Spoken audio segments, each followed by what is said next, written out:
విద్యార్థులలో గ్రహించే శక్తి, సృజనాత్మకత ఎక్కువగా ఉంటుందని జిల్లా collector Haimavathi, SC ST commission chairman Bakki Venkataiah తెలిపారు. ఏపీజే అబ్దుల్ కలాం జీవిత చరిత్రను విద్యార్థులు చదవాలని కలెక్టర్ సూచించారు.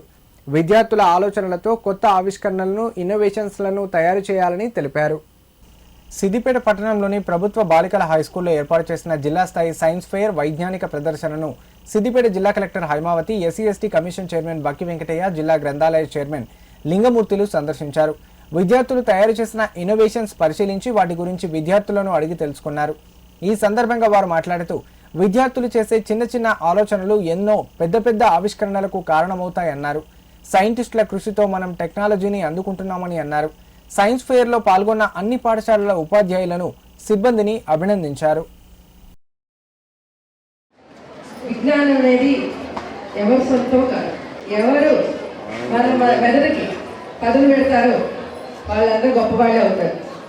ఎందుకంటే మన ఆలోచన దృక్కోణం అనేది ఎప్పుడూ నిరంతర ప్రవాహంగానే ఉంటుంది కదా. మనిషి పుట్టినప్పటి నుంచి చనిపోయేంత వరకు ఎప్పుడూ నాలెడ్జ్ అనేది ట్రాన్స్ఫర్ అవుతూనే ఉంటుంది. అయితే ఈ మైండ్ ఎప్పుడు ఏ ఏజ్లో ఎక్కువగా యాక్టివ్గా ఉంటుంది? ఫస్ట్ 5 years, పుట్టినప్పటి నుంచి ఫస్ట్ 5 years ఎక్కువ లెర్నింగ్ ఉంటుంది చిన్నపిల్లలకి. అందుకని చిన్నపిల్లలకి వెంబడి ఏ చెప్పినా వెంబడి గ్రహిస్తారు, చాలా స్పీడ్గా అవగాహన చేసుకుంటారు.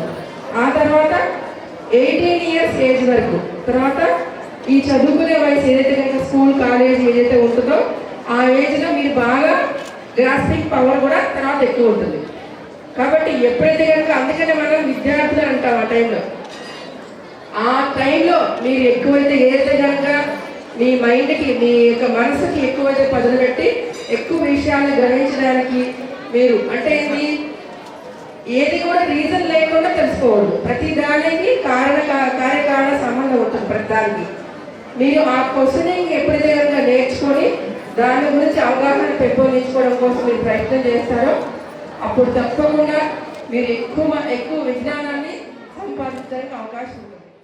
మన జిల్లాను ఎంతో ముందు రంగంలో వస్తున్నటువంటి మా డిఓ శ్రీనివాసరెడ్డి గారికి, వారి ఉపాధ్యాయ బృందానికి నేను ప్రత్యేకమైన కృతజ్ఞత తెలియజేస్తూ, మరి చాలా ప్రాజెక్టులు కూడా తెలంగాణ రాష్ట్రంలో 33 జిల్లాలో ఎక్కువ ప్రాజెక్ట్ చేసి మరి సైన్స్ ఫెయిర్లో ముందుంచినటువంటి మీ అందరికీ కూడా నా యొక్క ధన్యవాదాలు, కృతజ్ఞత తెలియజేస్తూ ఉన్నాను.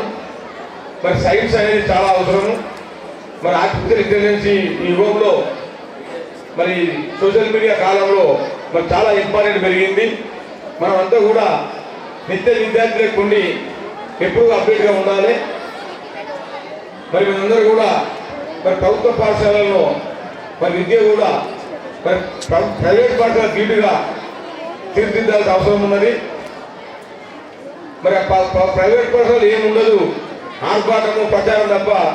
మరి మనల్ని మంచి మేమంతా కూడా వేదిక పెట్టిన మీద ఉన్న వాళ్ళు కానీ మేమంతా కూడా ప్రభుత్వ పాఠశాల చదువుకున్న వాళ్ళమే కనుక మన ప్రభుత్వ పాఠశాలను చాలా ఉన్నతంగా తీర్చిదిద్దే కార్యక్రమంలో మరి ఉపాధ్యాయుల పాత్ర కీలకము.